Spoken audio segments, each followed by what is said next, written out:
Yeah, it's funny to see that picture of myself up there from 20 years ago. I don't think I look exactly the same, but here I am. Thank you.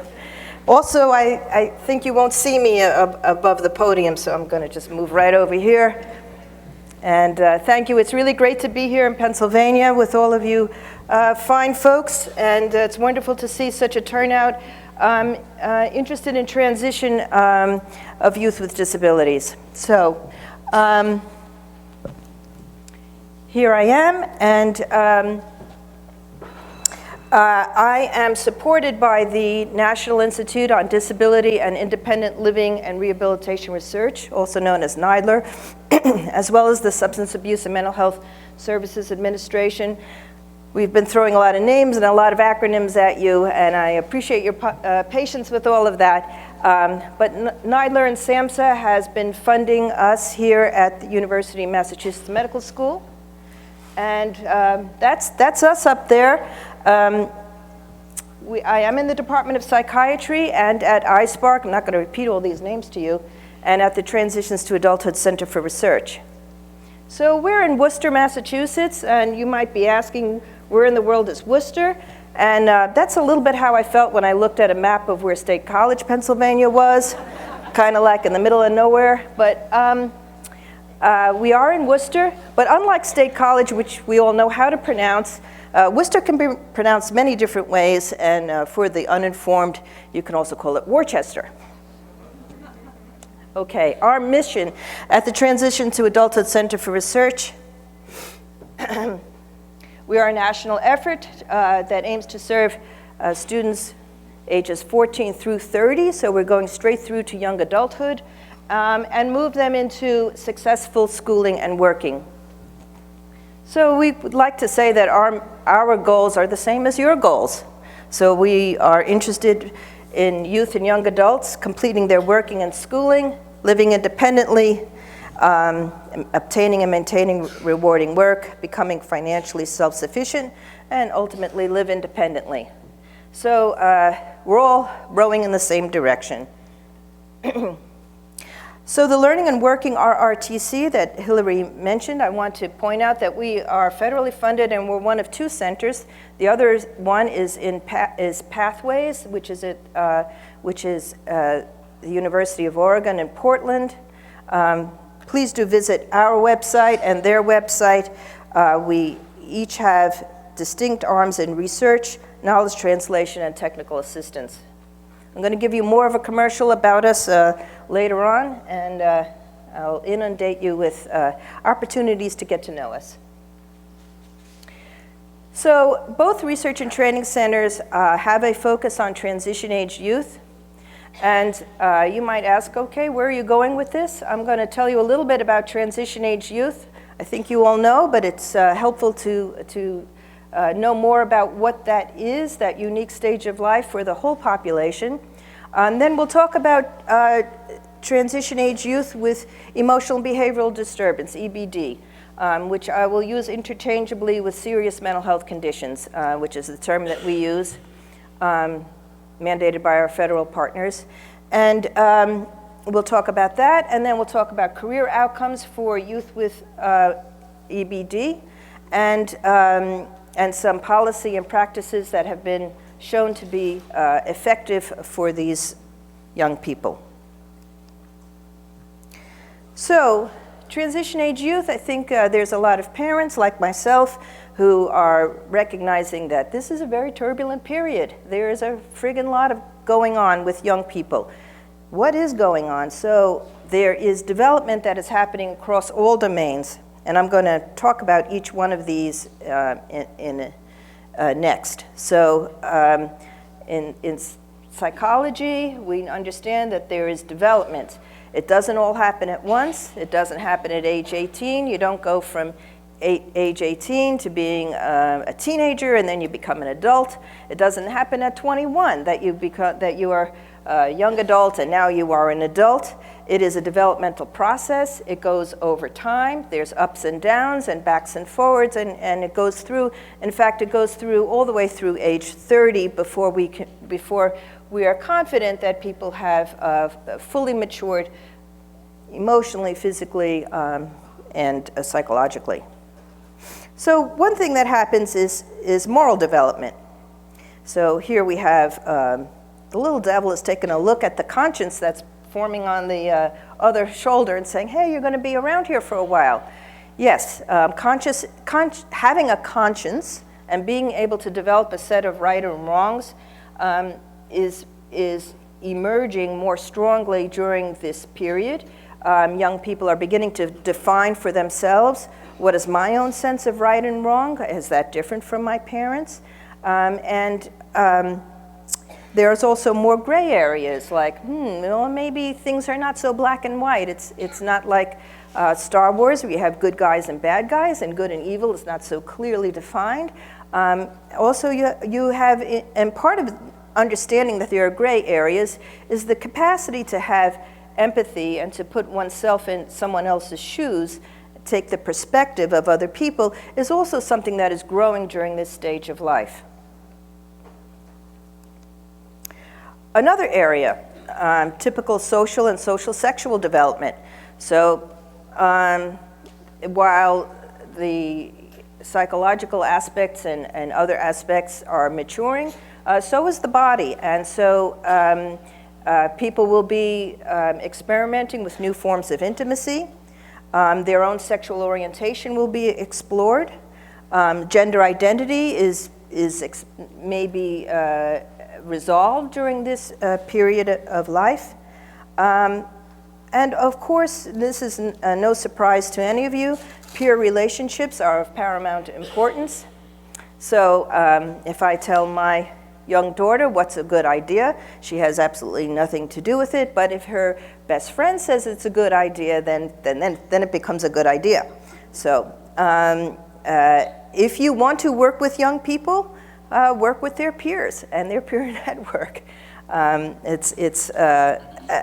There will be, during this time, rejection of authority. I think all of you know this, and a certain amount of rebellion and thinking through, and how am I different from my parents, and who am I in relationship to my social context.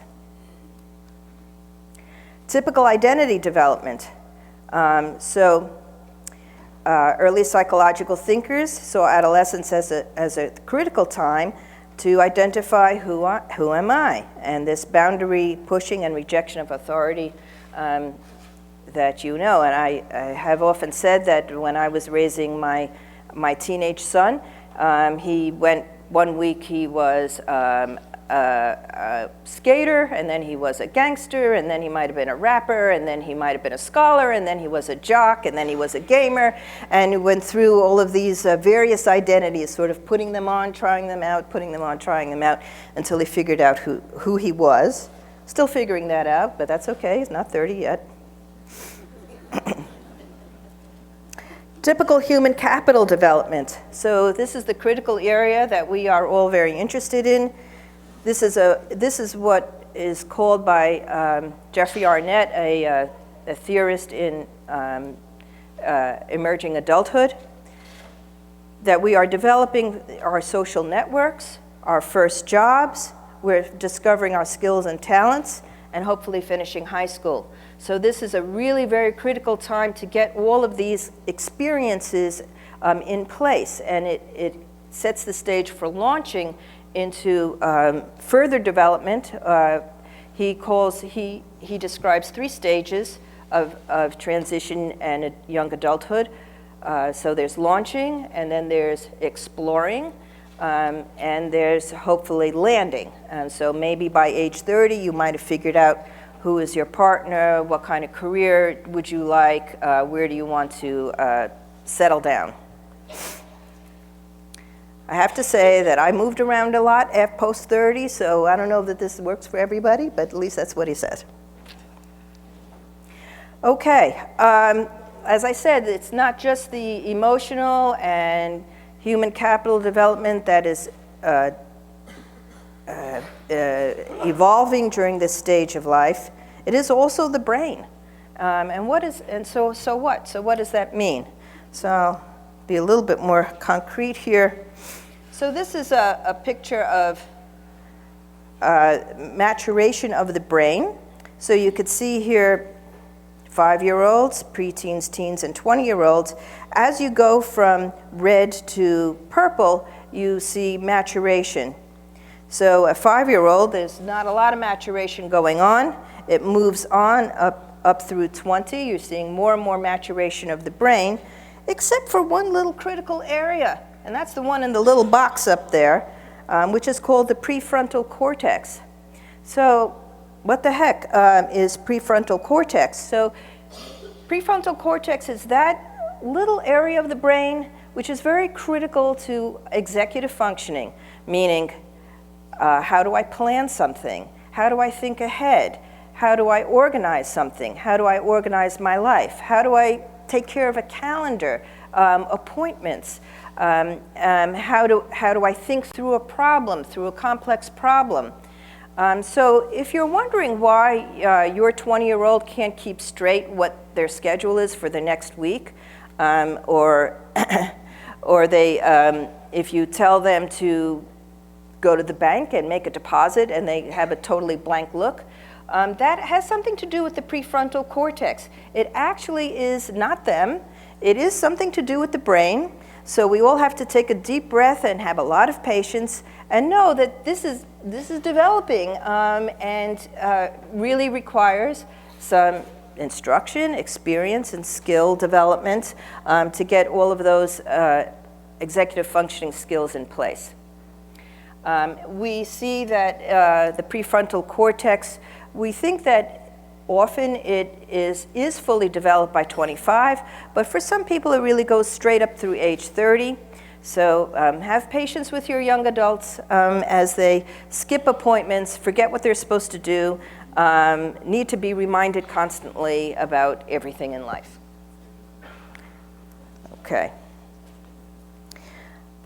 And then independent living. And I think that we are all working with young people who are taking their very first steps into how do I manage myself, how do I do all of my daily living skills, how do I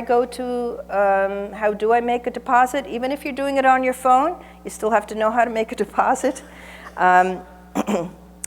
Medical and physical health, taking medications, making appointments. How do I refill my prescriptions? How do I get prior authorizations? What do I do when I don't have any more refills available? How do I call my doctor? The millions and millions of skills that we take for granted all needs to be taught, learned, and experienced over time. Employment, critical skills again. How do I apply for a job? And then when I get the job, how do I keep the job? That's even harder. So we are very busy often placing people, young people in jobs, but then what happens next? How do they learn how to follow the rules, understand what's expected of them? What is proper work behavior? Self-advocacy. We all know that learning how to speak up for yourself, how to be able to explain yourself, how to work with difficult situations without just getting taken over by maybe peer expectations, to be able to have the skills for self-advocacy is also a critical life skill. Healthy relationships. What is dating like? How do you use dating apps? So I didn't know anything about dating apps, but my daughter is teaching me about dating apps, and I'm trying to teach her about how do you screen out good from bad in dating apps. So it's a whole new world, and people need to learn how to make healthy relationships. And that's a skill too. Pardon? Who's a trusted adult? Exactly. Who do you trust, and how do you find out how to trust? Yep. Thank you. Okay, so that all sounded very daunting. It is a daunting time, and all of us have gone through it. Or some of us are going through it. We're here now in this room, we do survive, we do learn, we do launch, we do land. But why are we focusing on students with emotional behavioral disturbance?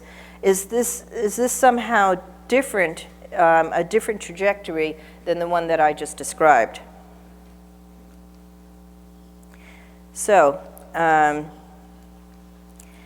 first of all, there tends to be, and I don't think this applies to the people in this room, but when you speak generally about serious mental health conditions, people say, oh, that happens in young adulthood. That only happens when you're, 21, where you might see psychosis emerging, or major or bipolar illness will have, maybe you'll see that in your 20s or 30s.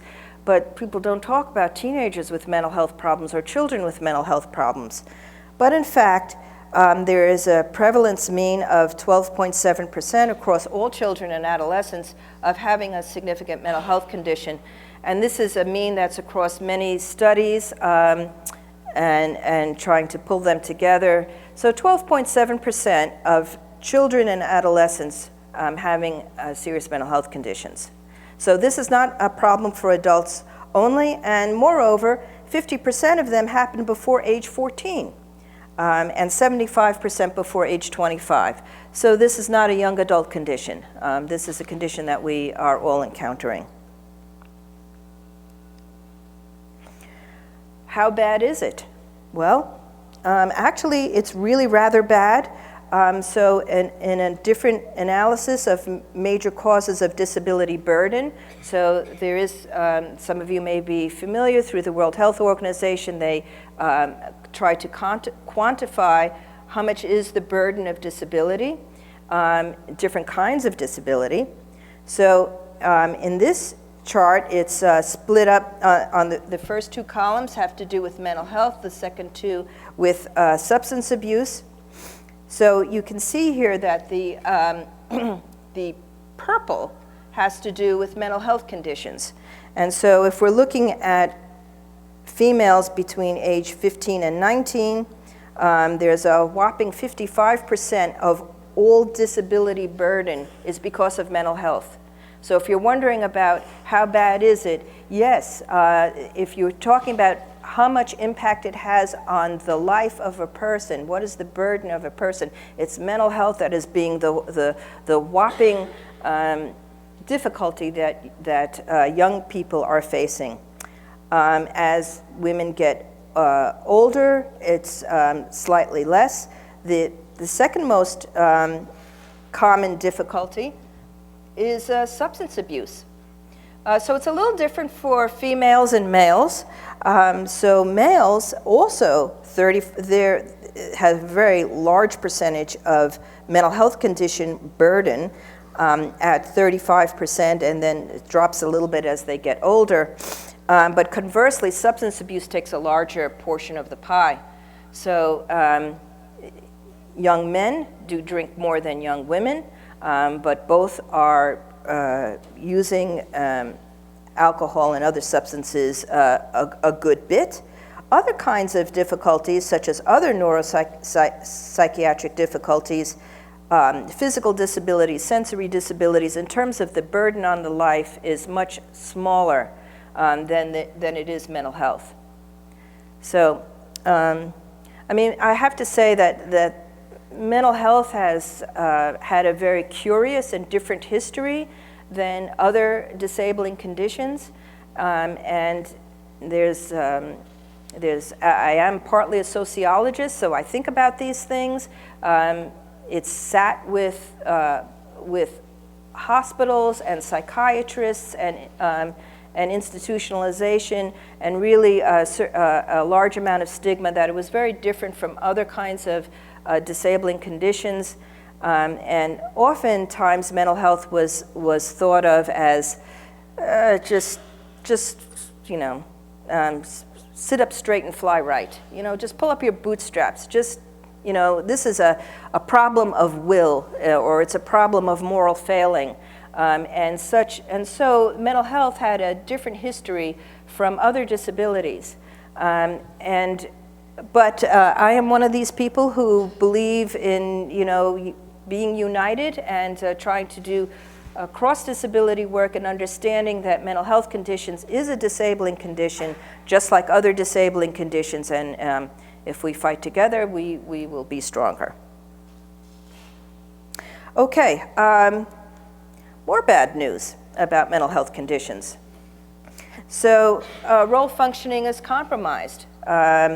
So in this chart, by the way, I am putting on my research geek right now, so I appreciate your patience with that. And I want to also acknowledge our center director, Marianne Davis, who has pulled a lot of this data together for these kinds of presentations. So anyway, so if you look at young people, 18 to 21, with serious mental health conditions who are in public services. So that doesn't mean everybody, but that means people who are actually in departments of mental health or identified as having a mental health condition, versus the general population. So how about homelessness? Well, 30% of 18 to 21-year-olds are homeless. So homelessness is a very significant issue for young people with mental health conditions, and that's versus 7% of the general population. Pregnancy. Young women with mental health conditions are having children and raising children. 38 to 50% of pregnancy rates versus 14 to 17% in the whole population. And also arrest rates. So very sorry to say, but this is Dr. Davis's research. 44% of young people with mental health conditions known to state mental health systems have a juvenile justice record and have been arrested. So not necessarily being incarcerated, but they have an arrest record. So homelessness, pregnancy, arrest records, those high rates of substance abuse that we saw earlier are all compromising the role functioning of students with emotional behavioral disturbance. So this is one more research geek before I move on to non-research. So substance use disorders. So this is a little more detail about how bad is it.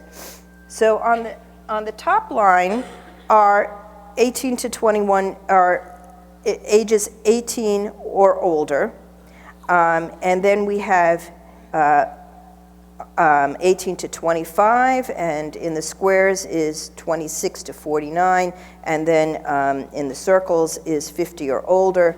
So what you can see here from this chart is that if you look at all age groups, or rather if you look at the top line, which is 18 to 25, we have substance abuse rates of up to 40%. So by age group. So this is data gathered between 2008 and 2014. So what does that mean? So if you're looking at a population of young people with mental health conditions, this is above age 18, so not necessarily the adolescents that you may be serving or working with. But you still see high rates of substance abuse, which does tend to trickle down as people get older. That's consistent with with the whole population. But nonetheless, so substance abuse is compounding all the other kinds of issues, and the need for co-occurring services that deal with both mental health and substance abuse is really very critical for this population. Okay, so what does that all mean in terms of functional implications? So I think these are things that you probably see in your classrooms and people that you're working with.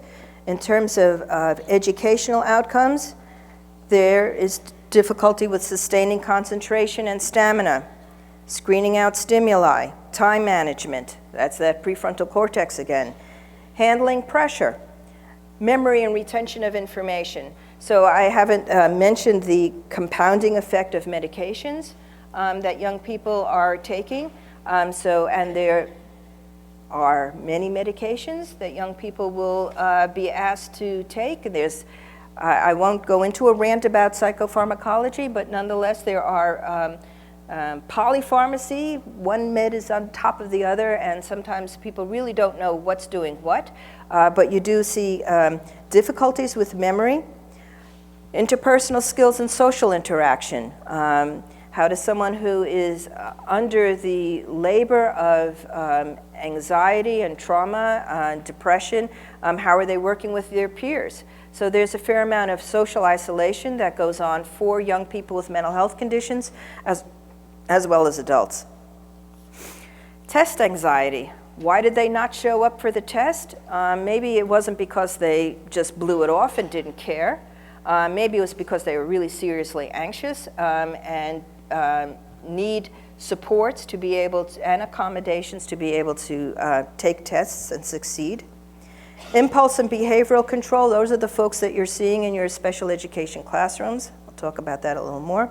And of course, emotional regulation. So there could be a lot of lability in emotions, strong emotions, difficult to control emotions and regulate emotions. All of those things are appearing in young people with mental health conditions. Other distinguishing features of serious mental health conditions versus other disabilities, it's a hidden disability. Not only is it hidden, like you can't see it by looking at somebody, but it also might be hidden because nobody, including the young person, wants to talk about it. And part of that is because of stigma and discrimination issues. So young people with mental health conditions, it's somewhat easier to talk about one's disability if it's been lifelong, it's very clear, and you've been negotiating your disability all through life.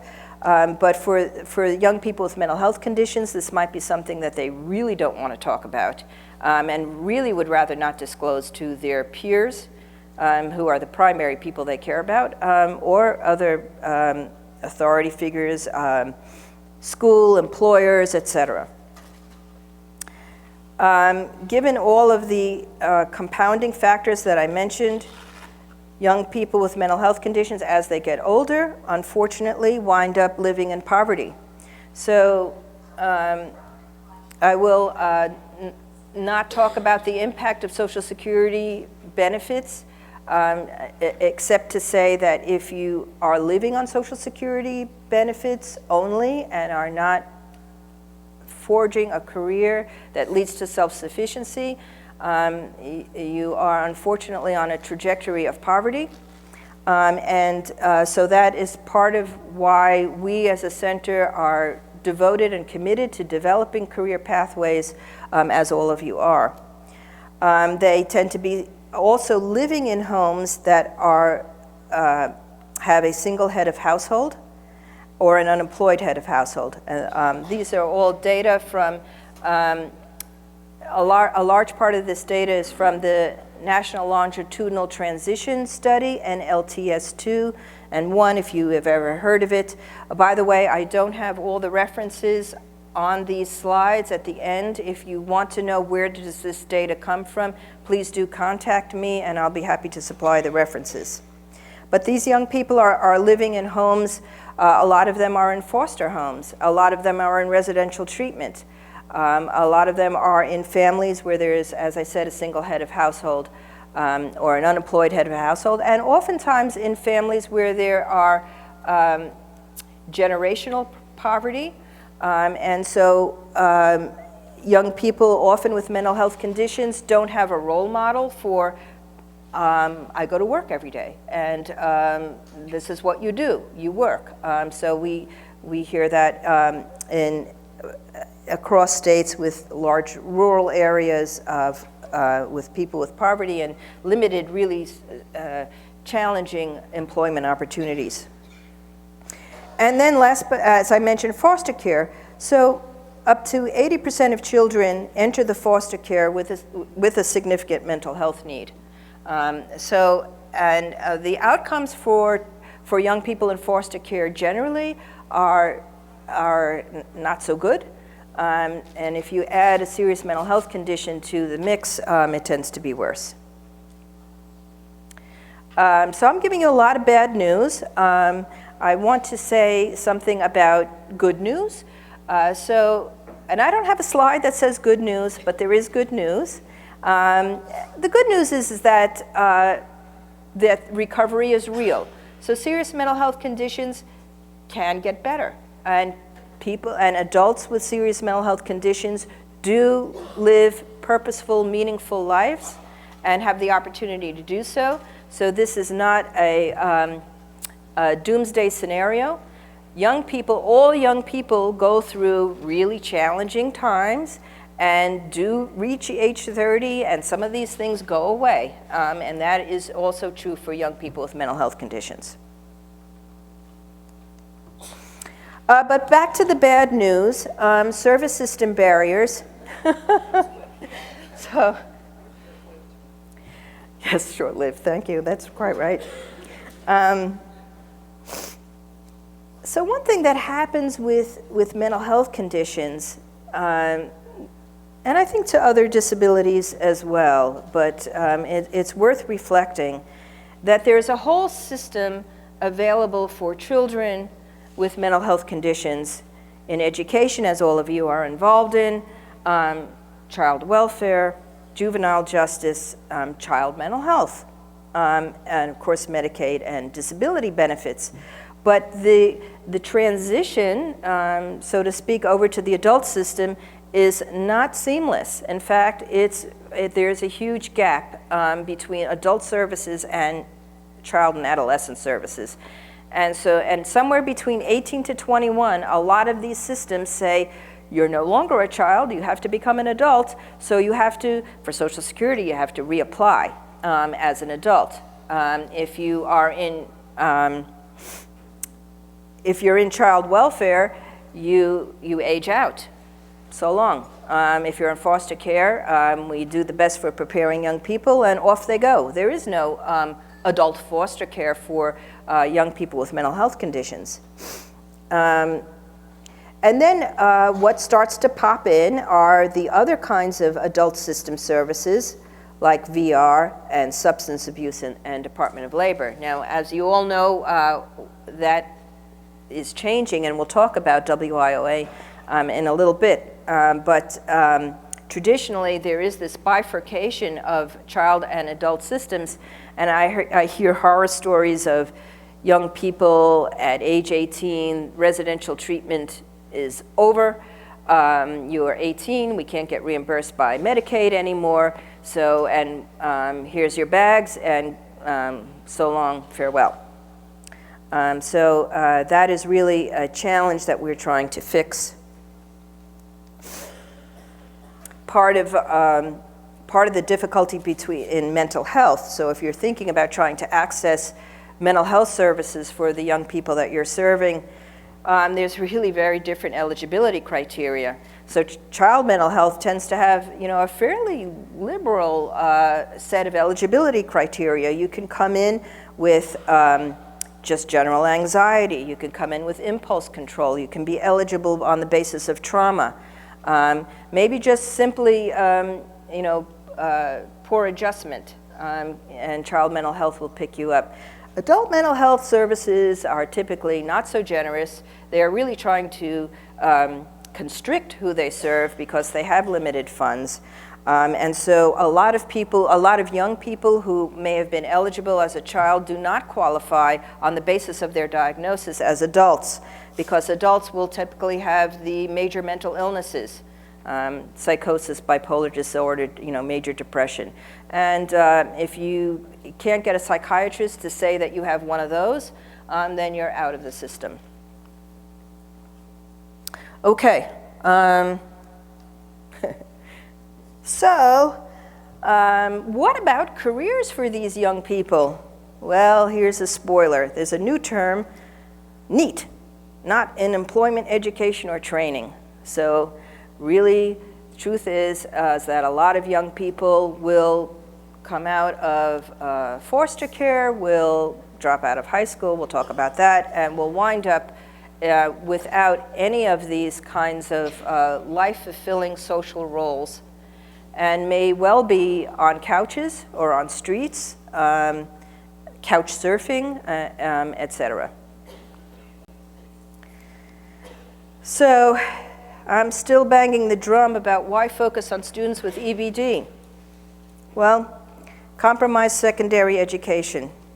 So overall, we have a 35% high school dropout rate, although this is an improved rate from years before. But nonetheless, it is a very high rate, and it is the highest rate for all disability groups. If you're worried about dropping out from high school, the very first credential that you need for good employment later on, then you see that 35% are not even completing high school. They have 6 times the rate of a school dropout as those without a serious mental health condition. And this is true for special education students with EBD as well. They have the highest rates of school incompletion, 44%. This is the young people in special education that you might be serving versus students with other disabilities. And to this, we will include certificates of completion.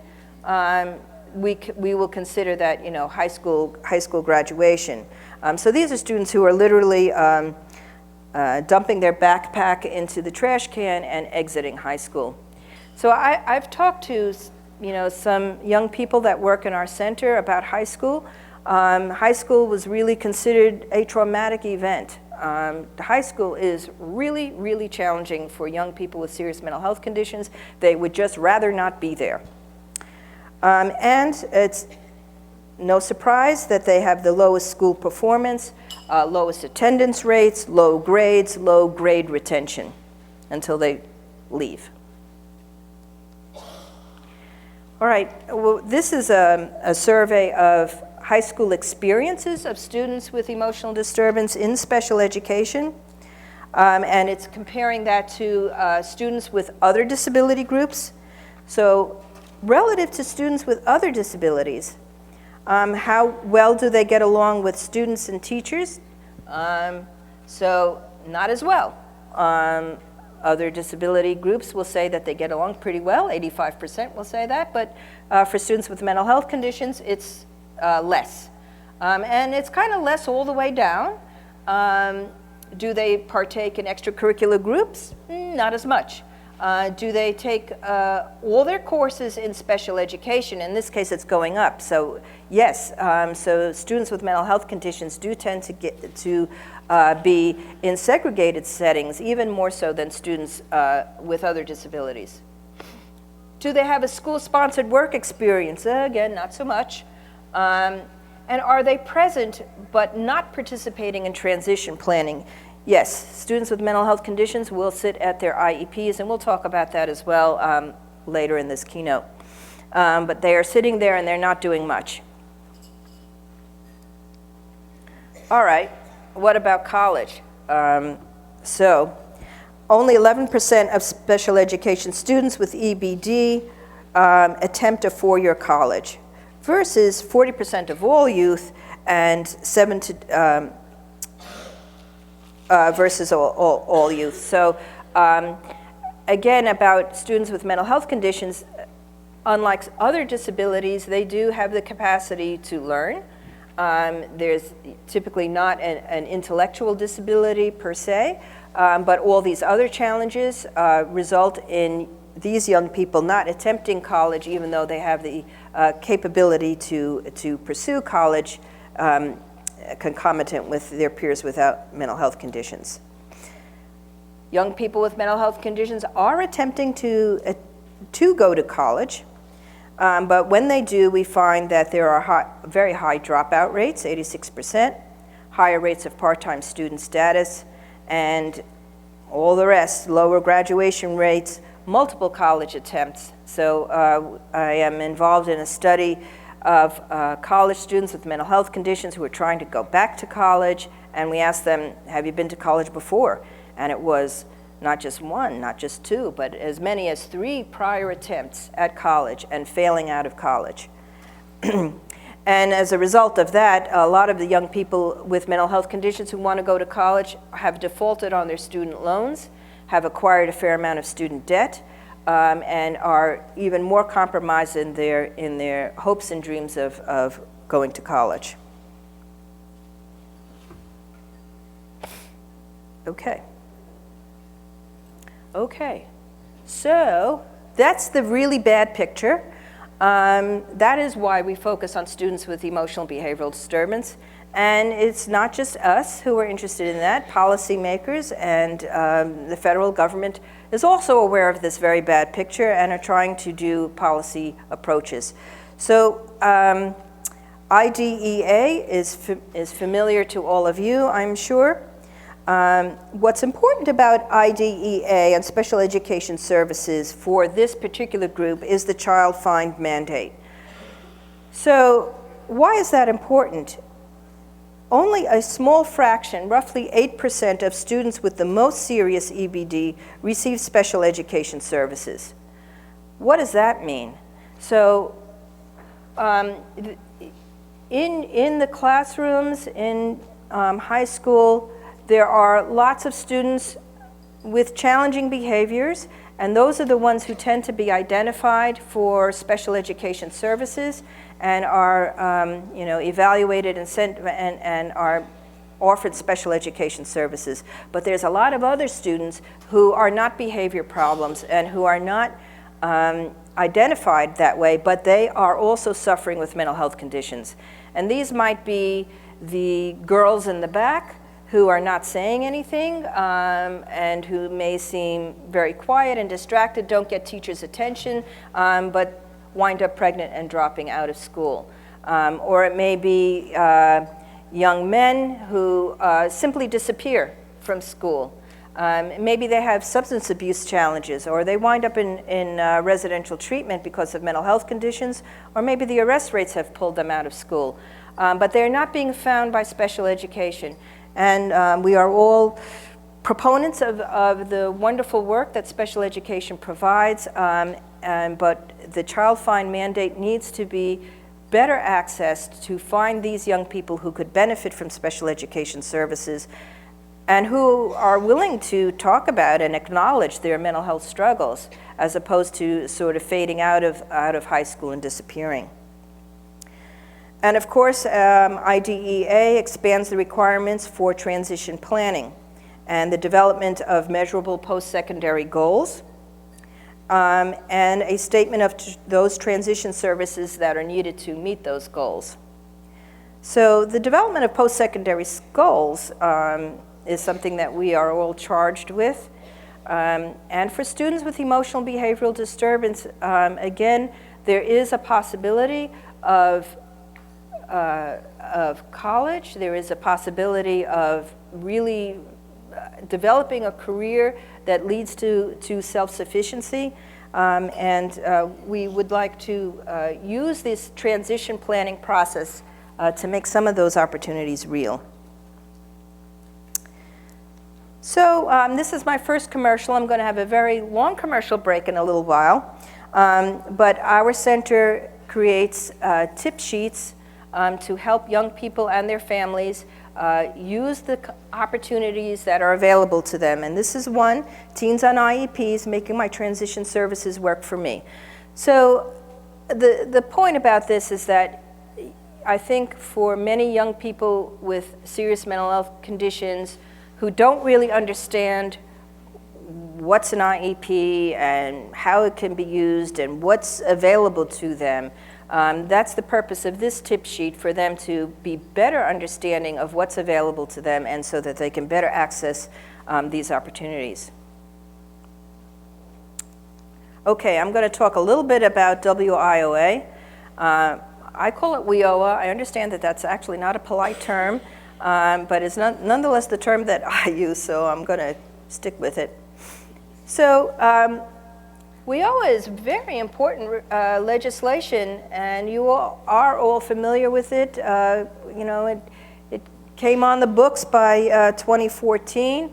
Our labor and VR systems are still trying to figure out what the heck they're supposed to do. So first of all, who is covered under WIOA? Students with disabilities who are eligible for or have an IEP or a 504 plan. I highlight the eligible for because there is a very long history, not such a good one, of how VR systems are serving adults and youth with mental health conditions. As you may be aware, that VR systems are more comfortable and more likely to successfully serve young people with other disabilities, sensory, physical, or intellectual disabilities, than young people with mental health conditions. So that's why this eligible for is important on the WIOA, because they may not be in VR systems, but WIOA is mandating that you identify students who could be eligible for VR services and then provide pre-ed services and get them into VR if they are eligible for VR. So this is a great opportunity for these youth. They also have very special mandates for out-of-school youth.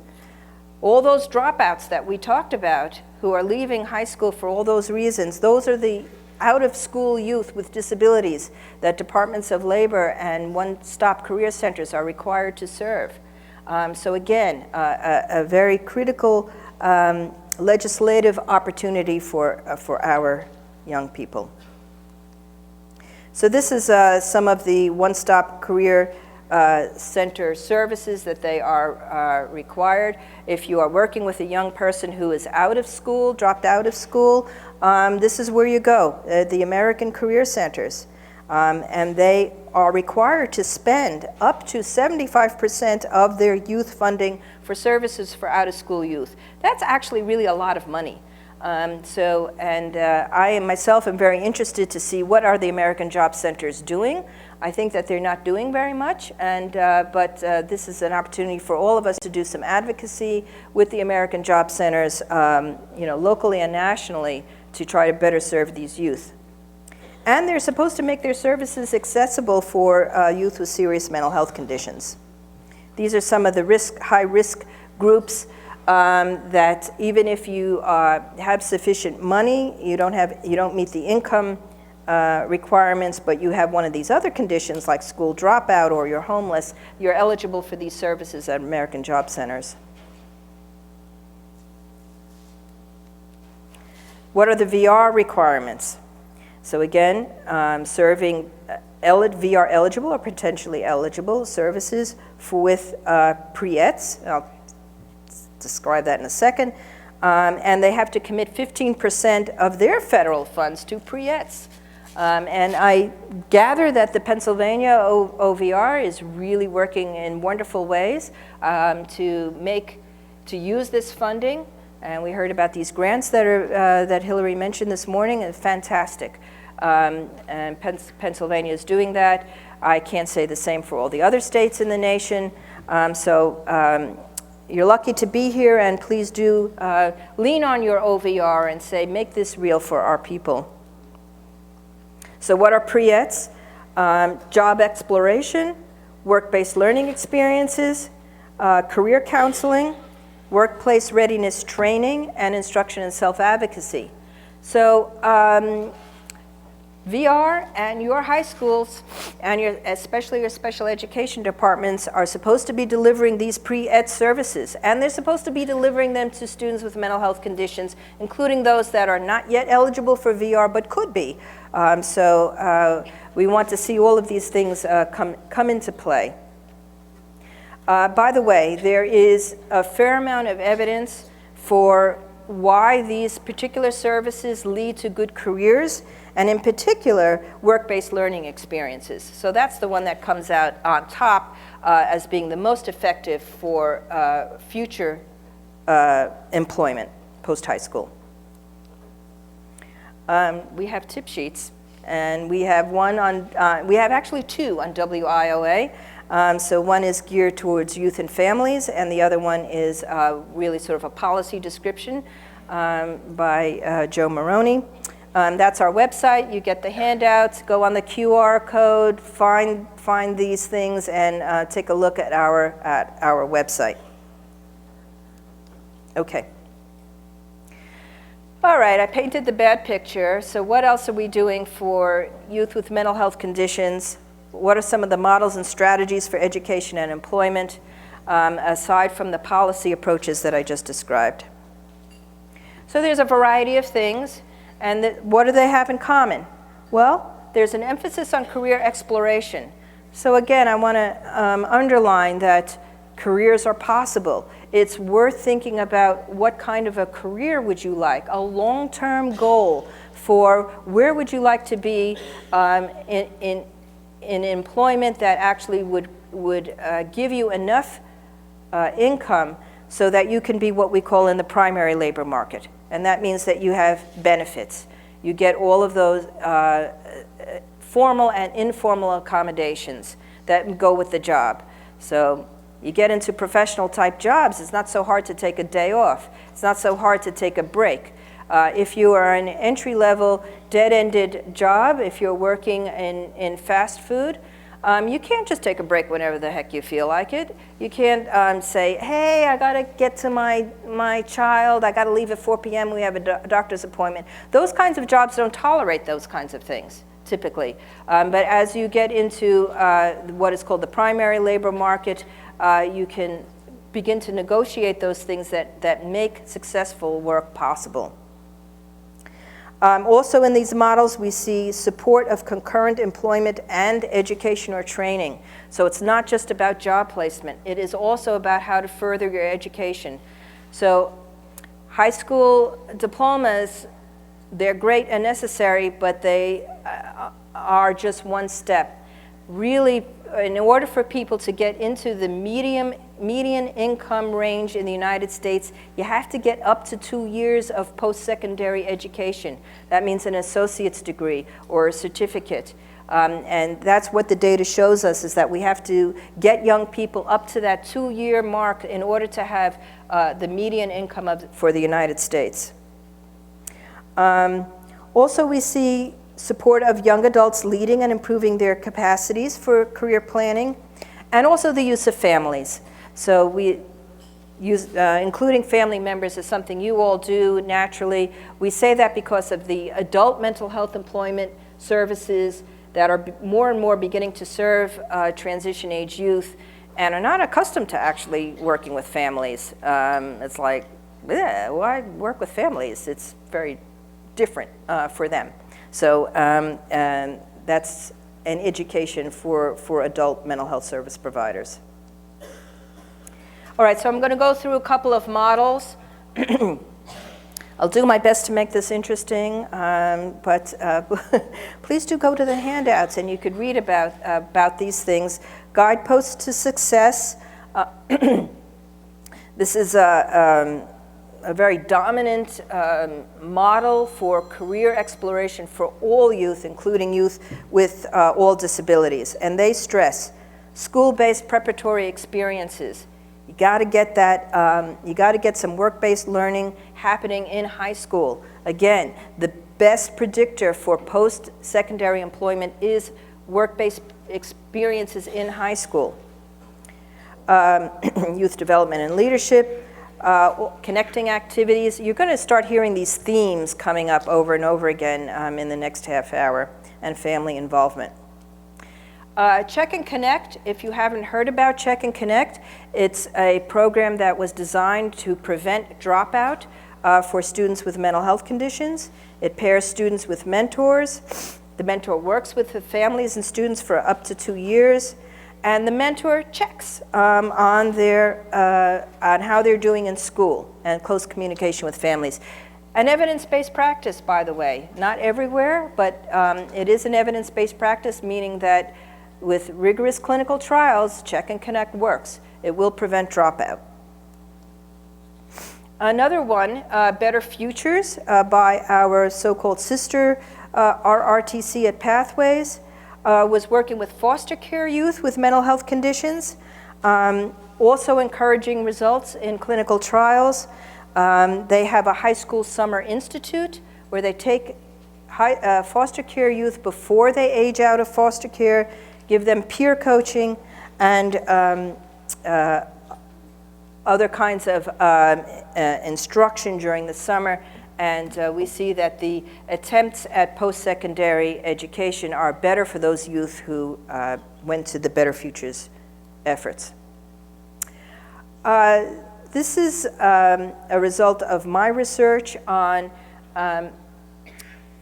programs that are delivering, mental health programs that are delivering career services to youth and young adults with mental health conditions, and innovative programs that are successfully serving these youth.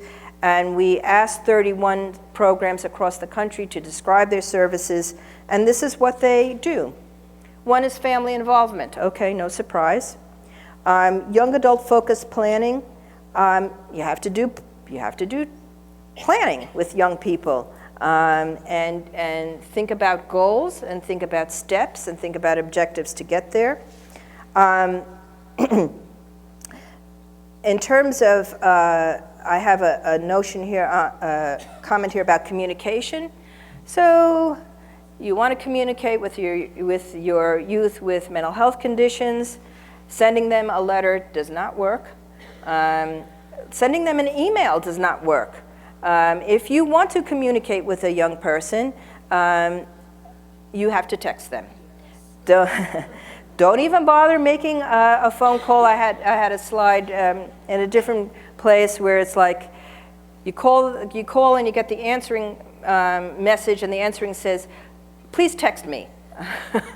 Don't expect me to listen to my voicemail. Young people don't listen to voicemail. If they don't recognize the phone number, they're going to blow it off. They would just as soon get a text. So if you want to communicate with young people, send them a text, or use an instant messaging app like WhatsApp and other kinds of apps that I don't know anything about. But I understand that these are the methods that young people use to communicate. So if you want to communicate with them, do that.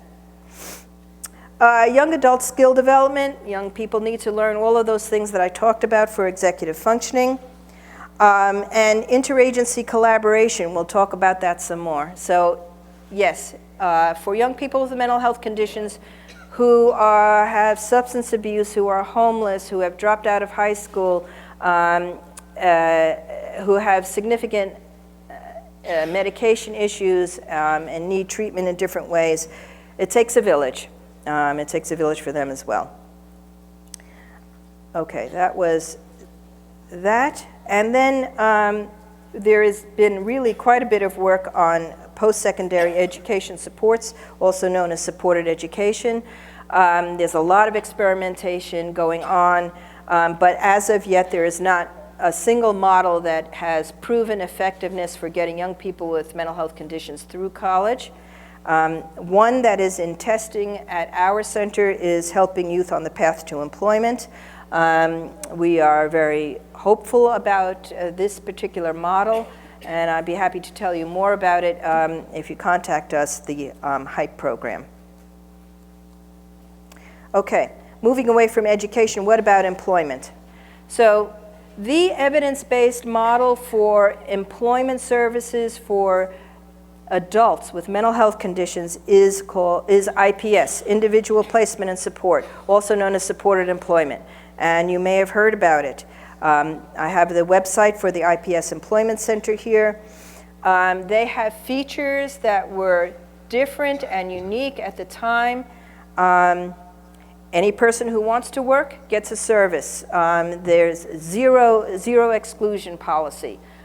So if you have substance abuse, you might be floridly psychotic. It doesn't matter. If you want to work, you get the opportunity to do so. A focus on competitive employment. No sheltered workshops. You have to work in a setting where other people without disabilities are also working, and you don't get sub minimum wage. You must get at least minimum wage. At the time, these concepts now are sort of very familiar, but at the time in the 1980s when this was emerging, was all rather novel. Services provided for an unlimited time. Understanding that mental health conditions can come and go. It's cyclical. You may need more supports in the beginning, less supports later.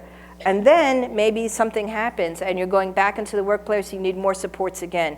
So the idea about IPS is that you're there as mental health conditions and needs wax and wane. Supports are individualized, and benefits counseling is provided. So I can't emphasize this enough.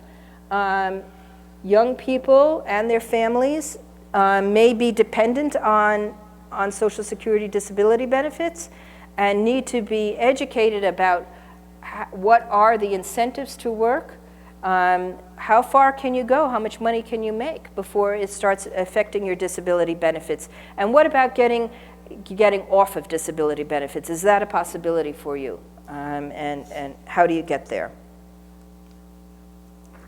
So individualized placement and support for IPS. Our colleagues now at Westat took a look at all the IPS data, and IPS is in 36 states. It's the predominant model for employment for adults. And they took a look at what about young adults who were served with IPS. And indeed, those young people too, 82% had some employment versus 42% in the control groups.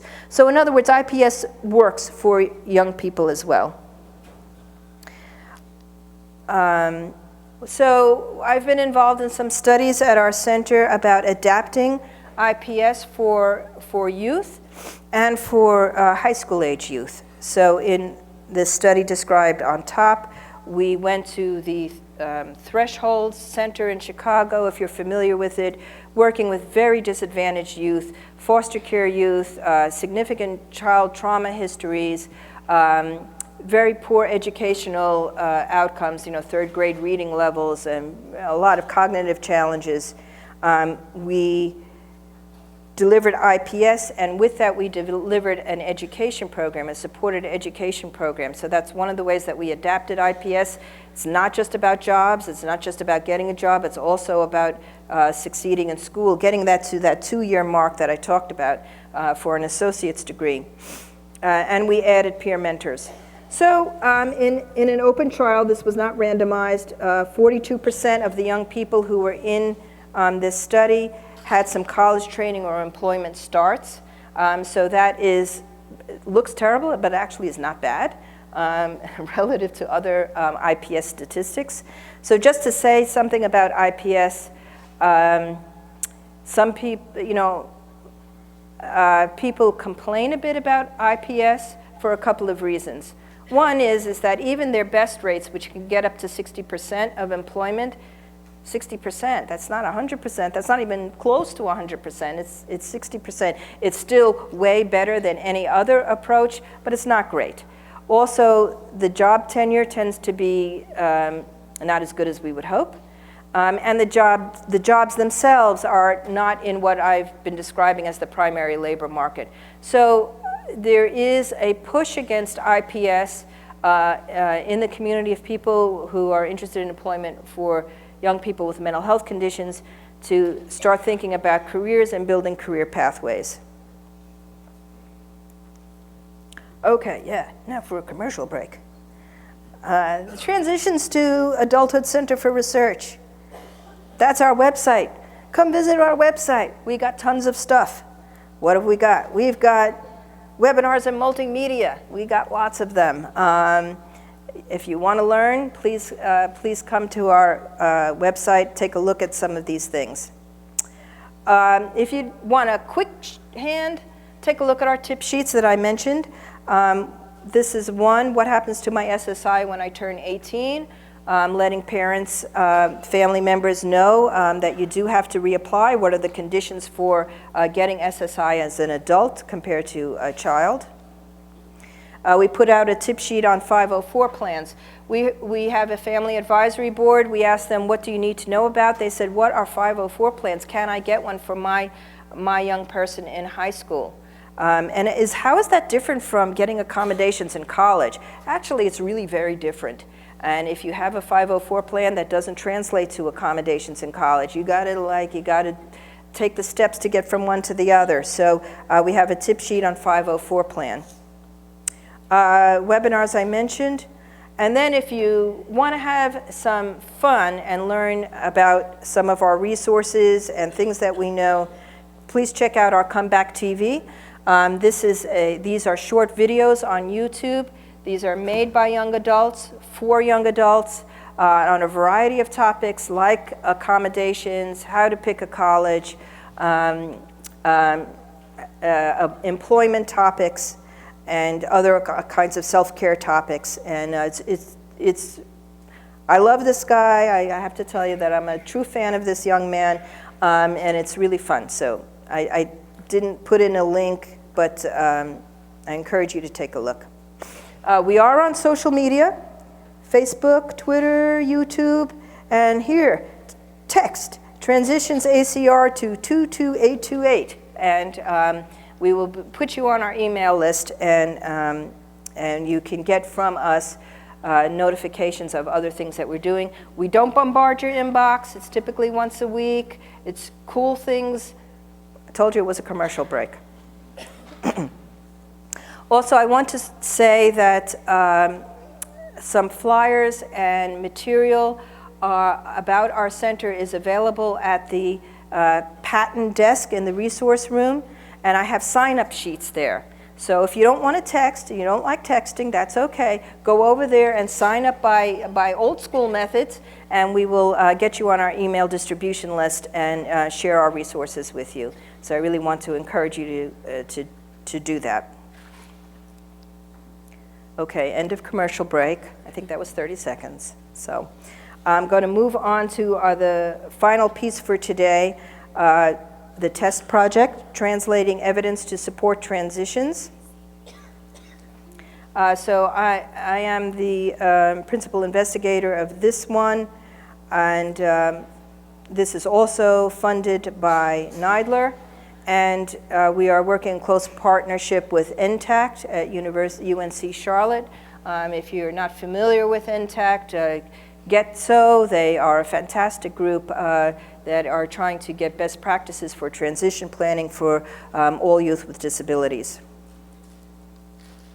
Okay, so what this project was, our funding body, NIDLR, said, you've done research, take some research that you have found and develop something that can actually be adopted and used by the field. And so I said, what research have we found? So we found that student-led IEPs, and this is cross-disability, but we found it for students with mental health conditions. Students who lead their IEPs and are actively involved in doing their IEPs had better outcomes than post-secondary employment and education outcomes than those who did not. Community partnerships. If you have a young person, find out who's your local mental health person, who's your local VR person, who's your local housing person, who can help you get the young person on Medicaid. Those who had a college representative in their transition planning meeting were 20 times more likely to be engaged in post-secondary education. So that's a challenge. Go try to talk to your community colleges, disability student services, see if you can get somebody into that IEP meeting who can start planning with the young person about how they might access community college after they leave high school. And career and technical education. Yes, indeed. Those young people, these were special education students with EBD, those who took at least 4 credits, not just 1, but 4 credits of career and technical education, were 4 times as more likely to get full-time employment post-secondary education. So there's a lot of stigma among young people, and generally speaking, about SHOP. It's like, this is for dumb kids. Not so. Career and technical education is powerful, effective, and if you can get young people with mental health conditions to get training in a career, get a certificate, they are more likely to be working after high school. So we created 3 guides on how to lead a student IEP, how to get a student to lead their IEP, how to develop community partnerships, and how to develop transition plans that include 4 credits of of career and technical education. Get them. We are currently testing them. They have been rolled out in Connecticut and Maine. People are very satisfied with them. What's unique about these things, I don't think that any of these things are unique for young people with disabilities, but we make an effort to really talk about some of the things that are specific to students with emotional behavioral disturbance. So they need different accommodations. They need different efforts to deal with the things like anxiety issues, stigma issues, career expectations. There are nuances that are unique to emotional behavioral disturbance that we try to address in these guides. So I have sign-up sheets again on the patent table. You can get these guides. We'll send them to you. You can also download them from our website. Take a look at them. It would be great to hear from you about it, what you think of them. If you've used them, that would be wonderful. I really like this meme here. When you come in the IEP meeting with your team. Yes, Power Rangers? And yes, student-led practice guides leads to I rock that IEP. These are the 5 lesson plans that we have in the student-led IEP. Partnering with the importance of community partners. Like I said, there is a gap. Often at age 18 or sometimes to 21, you have to somehow bridge the gap and get that young person the community partners that they need to succeed post 18 and post high school.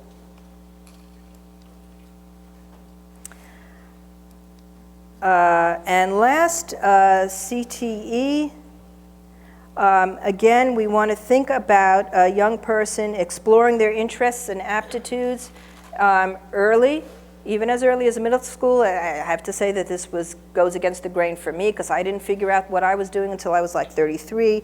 But in any case, take a young person and help them start thinking about what kind of career fits for you, what are you interested in? And yes, that changes, and that's fine.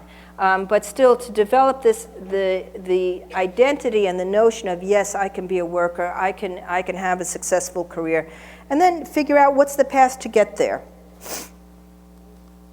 And this is a little graphic of the kinds of steps that we're recommending and to develop 4 credits of career and technical education. You think early about the exploration, and then think about trying to develop coursework that matches that career. And then, you know, your high school may not have coursework in exactly what the young person is interested in doing. How to think creatively about developing work-based learning experiences in the community that could possibly fit well with their career plans.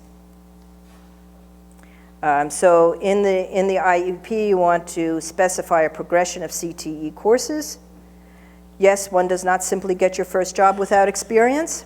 This is my only Lord of the Rings reference in there. I wanted to put in more, but this was the best one I had. So you've got to get some CTE in high school in order to get that trade certificate, a full-time job, higher education. So again, I am underlining the value of CTE. Okay. So thank you all. Please do email me if you want the references. If you want to talk more, we'll be happy to talk. And please come to our website and sign up for our email blasts. And thank you all for your attention.